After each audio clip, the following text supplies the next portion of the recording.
I look around this room and I see nothing but untapped potential. You have potential.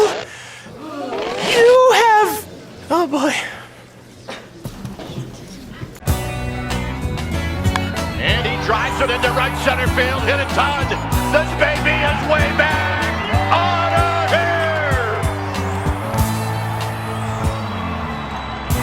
What's going on, everybody? Welcome back to the Humm Baby Baseball channel. And today, going to talk about the Colorado Rockies. And by the way, I'm trying to do previews on as many teams as I can as we lead up to opening day. And if you run your own channel, you talk baseball on YouTube, you know how to make videos, and you cover a specific team, let me know, because I'm trying to get guests on the channel to go ahead and talk about their team and give their previews, because they're going to be a little more knowledgeable about their particular team than I would be. But today I'm going to talk about the Colorado Rockies. Not going to give a insanely deep preview, but we will go through the lineup and take a look, which is actually not so bad, even though Nolan Arenado is ready to get moved. And there's been some issues there. So we'll start with that, as Nolan Arenado is saying there is a disconnect between him and the Rockies front office. The guy wants to win. He says it. He says he's got one shot at this. He told reporters to write this down. He said, the perception of me right now, some people have different things, right? It's, oh, you make money, keep your mouth shut, you signed the deal, this and that. But at the end of the day, man, people misunderstand. Us as players, we only get one chance at this. I only get one chance at this. I have 7 years left on my deal. I don't know how it's going to turn out, and I want to win. I've been to all-star games. I've done special things, you know, I've won gold gloves. That means a lot to me, but at the end of the day, the goal is to win. They signed me to win, and I want to be on a winner. If that's in Colorado or somewhere else, I want to win. I respect that, man, but I mean, there's also the other point to be made. You signed a 7-year contract. Now, maybe there was some discussion there. Maybe when he signed that deal, he said, you guys are going to freaking sign some pitchers, right? We're going to go out and we're going to win, right? We're going to try to win a World Series. And they said, yeah, of course we are. That's the deal. We're going to go. That's why we want you. And so he signed the deal, and now they've done anything but that, and they're not improving the pitching staff, and they're not doing what they got to do to win. So he's obviously pissed. So I can understand that from a personal standpoint, why you'd be upset about that. You thought you were signing up to be on a winning team, and then almost right away they do the opposite, and they haven't been really making huge improvements. They didn't have a great off season. So I can understand that, but I can also understand the other argument, like, well, your compensation is you're rich beyond any of our wildest dreams. I say, hey, if you want to get traded, you're welcome to express that in the front office, but you don't need to come out publicly and, you know, say how terrible you got it, because you know people aren't going to take that the right way. People are going to be like, dude, shut the hell up and play baseball. And that's understandable when you're making ridiculous amounts of money. So that's where I stand there right now. He is still with the Rockies. I think he's going to be with the Rockies on opening day. And actually, I looked at their lineup, and gosh dang, man, it's not that bad. This was a sample lineup that came out on MLB.com in a story today. They had lineups for all the teams, and I know this is not going to be exact probably, but Charlie Blackmon, first of all, they got him in center field, but he may play right. He's not quite as good defensively. He's not as fast. He used to actually steal a lot of bases. No longer. He cannot run like that anymore, but he's still an all-star. He hit 32 bombs. He hit 314. That guy can swing the bat. Charlie Blackmon at the beginning of the lineup, very nice. Trevor Story is pretty much in his prime.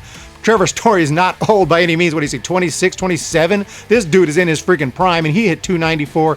That was a career high. 363 on base, career high. 35 bombs, 23 stolen bases. David Dahl, how many All-Stars they got? David Dahl was an All-Star, 302 hitter, 15 home runs, and just 374 at-bats. And then, of course, Arenado, who needs no introduction. I mean, the guy's an absolute beast. 5 straight All-Stars. He wins the Gold Glove every year. Mark it down. 41 bombs, 118 RBI. So right there in the first 4, I really don't care who comes next. That's an amazing starting lineup, at least the first half. And next is actually a 3-time All-Star, but he is getting older, 35 years old, but he's still got pop, and that's Daniel Murphy.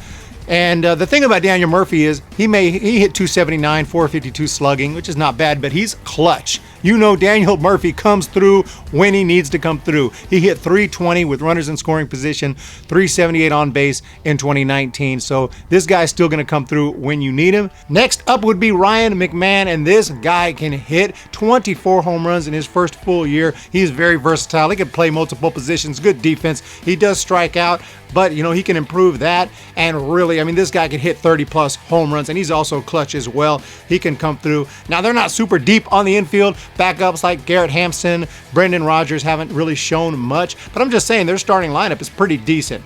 Next, they have Ian Desmond, also a former All-Star, getting a little older as well, but he still hit 20 bombs in 2019. But look out for Sam Hilliard as well, as someone I'm going to mention, who hit only 35 bombs and 101 RBI in AAA Albuquerque. Then he gets moved up to the big leagues. He hit 7 more there, so that's 42 in 2019 altogether for Sam Hilliard. Look out for this guy. He looks to be an absolute beast, and he could really step it up in 2019 if he earns a full-time job. And the only position that they really don't have anybody that good is catcher, with Tony Wolters right now as the starter. He had only 1 home run last year in 411 plate appearances. Rockies wishing they still had Tom Murphy, but they let him go on waivers to the Giants, who also didn't think he was that good, so they let him go, and then he ends up hitting like a home run per 14 at-bats with the Mariners, and he becomes their starting catcher. Nevertheless, all in all, the lineup looks good. It really does. I mean, I'm not saying it's like, oh man, they're favorites to win it all. Of course not. The Rockies, you hear the Rockies, you're like, oh, they suck.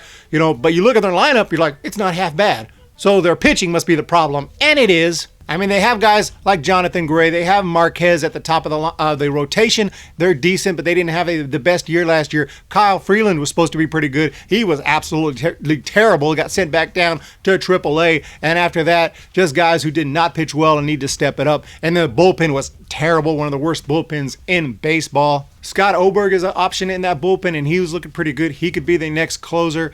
Other than that, not a whole lot going on. Jake McGee in there. I mean, there's some names that sound familiar, but they really didn't pitch well last year. They're going to have to step it up. But, when you look again at that lineup, it looks pretty decent. They were in a position to try to improve and have a better team in 2019. 2020. They could have done what the White Sox and what the Reds did, and what these teams that I talked about in that video when I said the top 10 best off seasons of the off season going into 2020. They could have done some things to improve that bullpen, to improve that rotation, and they didn't. And that's why Arenado's pissed off. I think Arenado realizes the team's got talent, and that's what's so frustrating about it.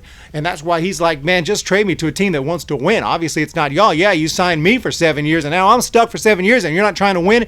He wants that championship. He wants that ring. It's understandable. I personally don't completely mind, because it's kind of interesting to hear how players really feel, because we get so little of that. We get so many political answers, or, I want some straight answers. How do you feel at the same time, coming out and, ripping your team and coming across as not a team guy is not what you want to do either. So you got to find a balance there, and I'm not sure he's found that balance, but he has come out and says, hey, he's going to be positive. He's positive energy. He's not going to be a negative influence in the clubhouse. If he's with the Rockies, he's going to do what he can for his team. And you know what? If the pitching staff improves, if the pitching staff has a better year and they find a couple, 2 or 3 relievers that really have a nice year in 2020, they have the talent there. Are they going to be able to make it to the playoffs with the type of competition in the National League, especially the National League West with the Dodgers and the D-backs and the Padres? I don't know. It's going to be tough.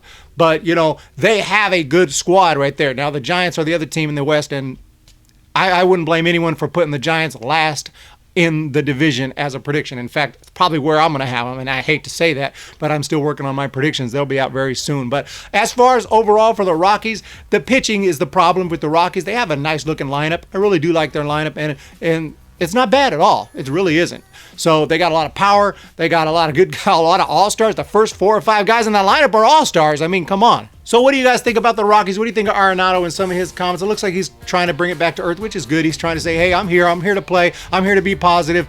There is a disconnect there. We're trying to work it out. But, hey, I want to win. And it was pretty clear. Lately, it's fine. At first, it did seem a little overboard. He really went out to say, hey, I'm not happy with this crap. Trade my ass. Well, calm down a little bit on that. Maybe he will get traded. He probably will. But I think the Rockies got a nice looking lineup. It's not a lineup I'm really looking forward to facing when the Giants play in 2020. Have a great day, everybody. Let me know what you think. More videos on the way soon. Let me know if you got a YouTube channel. You want to make a video on your team. Let me know, and I'll check out your channel, see if we can work something out. Y'all have a fantastic day, and I'm going to talk to you next time. See ya! When the Giants come to town.